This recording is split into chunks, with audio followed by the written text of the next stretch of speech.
ভীতিকর স্বপ্ন দেখি প্রায়, এরকম ক্ষেত্রে করণীয় আমল কি? কোরআন সুন্নাহর আলোকে জানাবেন।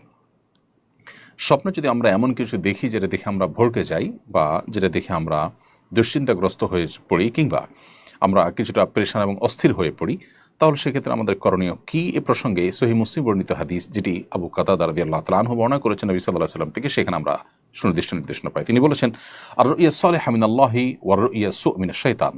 ভালো স্বপ্ন আল্লাহর তরফ থেকে হয়, আর খারাপ স্বপ্ন শয়তানের তরফ থেকে হয়ে থাকে।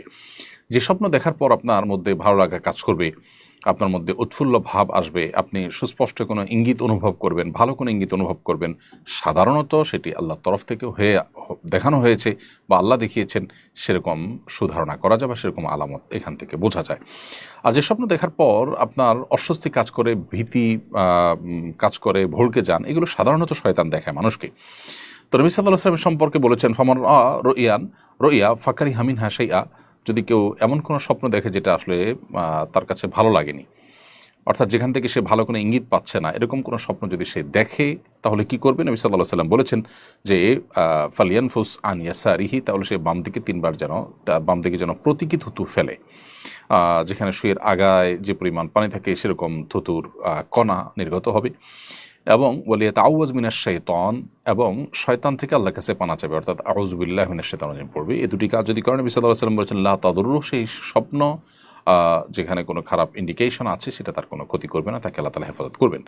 এবং আরেকটি নির্দেশনা নবী সাল্লাল্লাহু আলাইহি ওয়াসাল্লাম দিয়েছেন, তা হলো ওয়ালা ইয়াখবিরু বিহা আহাদা, এবং কাউকে সংবাদের খবর দিবে না।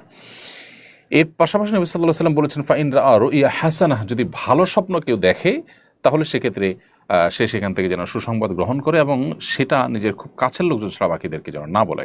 এই হাদিস থেকে পরিষ্কারভাবে বোঝা গেল, স্বপ্ন ভালো হোক আর মন্দ হোক, জনসমক্ষে স্বপ্ন খুব বেশি বলে বেড়ানো, এটা নবী সাল্লাল্লাহু আলাইহি ওয়াসাল্লামের সুন্নাহর পরিপন্থী। সাহাবা ইকরাম নবীজির কাছে প্রশ্ন করতেন স্বপ্নের উত্তর জানার জন্য। সেটা ব্যক্তিগত উদ্যোগ এবং একান্ত ঘরোয়া উদ্যোগ, একান্ত কাছের লোকদের মধ্যে নেওয়া উদ্যোগ।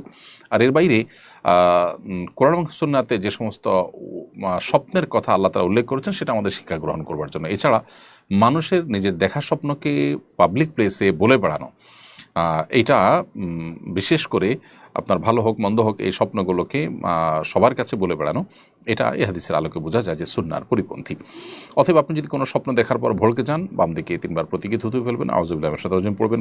কোনো বর্ণনায় 2 রাকাত নামাজ পড়ার কথা বলা আছে, যদি সম্ভব হয় 2 রাকাত নামাজ পড়বেন, এবং পার্শ্ব পরিবর্তন করার কথাও বলা আছে।